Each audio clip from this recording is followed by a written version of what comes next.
हज़रत इब्राहीम अलैहिस्सलाम वो नबी हैं जिन्होंने सच के लिए पूरी दुनिया का मुकाबला किया। उन्होंने बुतों को तोड़ा क्योंकि वो जानते थे कि सजदा सिर्फ अल्लाह को है। लोग नाराज हुए, बादशाह गजब में आया और आग जलाई गई, ऐसी आग जो पहाड़ों को भी जला दे।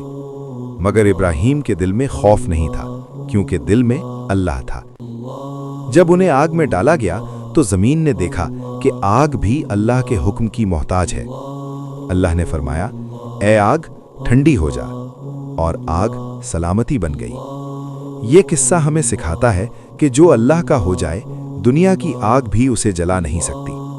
और इसी मकाम पर इकबाल ने क्या खूब कहा, जो हक पे जले वो राख नहीं होता, वो नाम रहता है खाक नहीं होता। आग आजमाती है मगर हारा नहीं करती, अल्लाह वाला कभी बेसहारा नहीं होता।